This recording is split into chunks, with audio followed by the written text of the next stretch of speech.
સ્વાગત છે તમારું એસઆઈ એજ્યુકેશનમાં। તો આજે આપણે જે ચેપ્ટર નંબર 5 છે ભાગીદારીનો પ્રવેશ એના વિશે જરા ભણીશું, બરોબર ને। આ જે વિડીયો રહેવાનો છે ઇન્ટ્રોડક્શનનો વિડીયો, બરોબર ને, કે આ દાખલામાં આપણે શું શું કરવાનું છે। સૌથી પહેલા તે દાખલો ચાલુ કરતી વખતે તમારે આમાં ટોટલ 4 ખાના બનાવવાના। શું કરવાના છે તો જોઈ લો જરા, હું તમને કહી દઉં। એક આવશે પૂર્વ મૂલ્યાંકન ખાતું, સમજી ગયા। બીજું આવશે ભાગીદારના મૂડી કે ચાલુ ખાતું, સમજી ગયા। ત્રીજું ખાનું આવશે રોકડ। શું આવશે ભાઈ? રોકડનું અને બેંક। ઓકે, એના પછી આપણે પાકું સરવૈયું બનાવવાનું છે।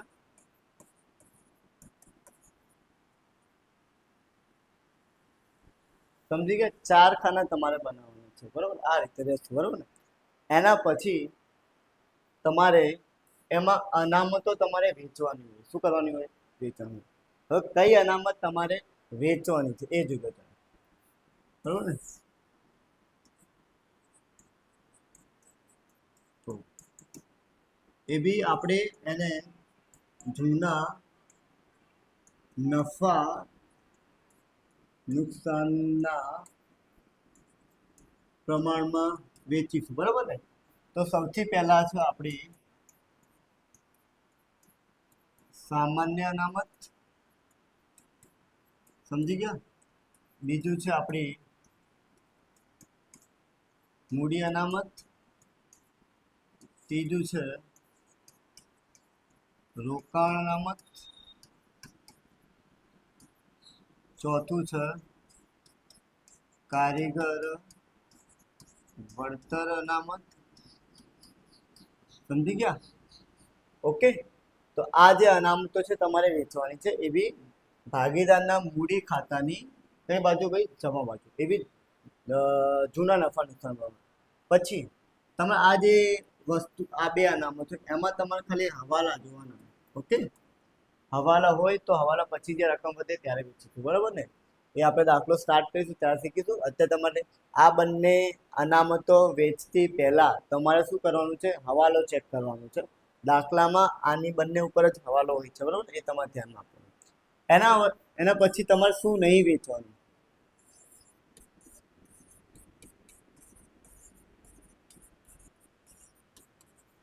ચલો પહેલા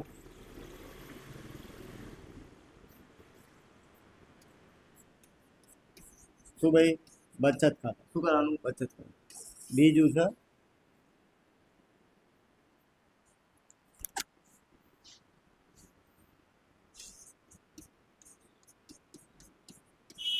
કારીગર નફા ભાગ ભંડોળ। ઓકે, ચલો આ બંને વસ્તુ તમારે વેચવાની નહીં, એ તમારે મૂકી દેવાનું। ઓકે, હવે બે વસ્તુ એવી આવશે જે તમારે નફા નુકસાન એટલે કે મૂડી ખાતાની ઉધાર બાજુ વેચવાની હોય છે। જો જરા, એક છે નફા નુકસાન ખાતું, એ બી કઈ બાકી ભાઈ? ઉધાર બાકી। પછી 2 નંબરમાં આવશે જાહેરાત ઝુંબેશ ખર્ચ, બરોબર ને। પછી ત્રીજું આવશે આપણે પાઘડી। આ તમારે મૂડી ખાતાની ઉધાર બાજુ વેચવાની, સમજી ગયા? Okay, done. એના પછી આટલું કર્યા પછી તમારે શું કરવાનું છે? ચલો હવે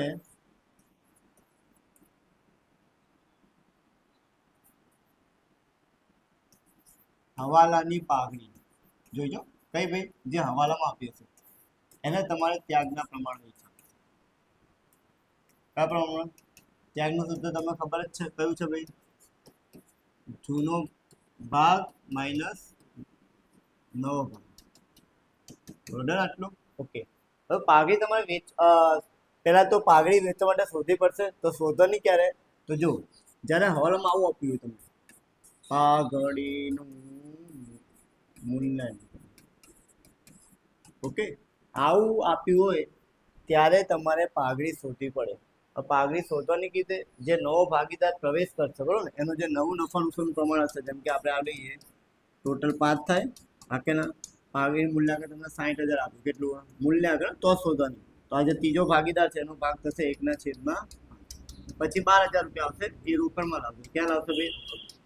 એ પછી તમારે એને ત્યાગના પ્રમાણમાં વેચવાની. સમજી ગયા, હા કે ના? ઓકે, તો જોઈશું બાકીનું બધું આપણે જે દાખલો ગણીશું, દાખલા નંબર 8. બીજી વસ્તુ તમારે એક વસ્તુ હવે જોજો, જો મિલકતમાં વધારો થાય, શું થાય ભાઈ? વધારો. તો એની અસર આપણે પૂર્ણ મૂલ્યાંકન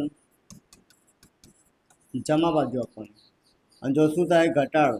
શું થાય ભાઈ? ઘટાડો. તો આપણે આપવાની ઉધાર બાજુ. બરાબર ને? સમજી ગયા? એના પછી આજે ઉલટું કરવાનું, આપણે દેવા. શું ભાઈ? દેવામાં વધારો થાય. શું થાય? તો પૂર્ણ મૂલ્ય ખાતાની ઉધાર બાજુ. અને જો દેવામાં શું થાય? ઘટાડો, તો જમા બાજુ.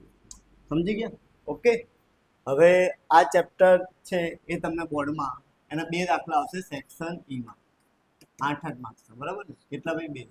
અને ટોટલ કેટલો ભાર રહેશે આનો દાખલાનો? સેક્શન ઈમાં 2 દાખલા પૂછાશે. ઓકે, આ દાખલો અને દાખલા નંબર જે ચેપ્ટર નંબર 6 છે બરાબર ને, એમાં સેમ જ ખાના રહેવાના છે. ઓકે, તો આની સાથે જ આપણો ઇન્ટ્રોડક્શનનો વિડીયો પૂરો થાય છે. આપણે નેક્સ્ટ વિડીયોમાં આપણે શીખીશું કે દાખલા number 8. Okay, thank you for watching.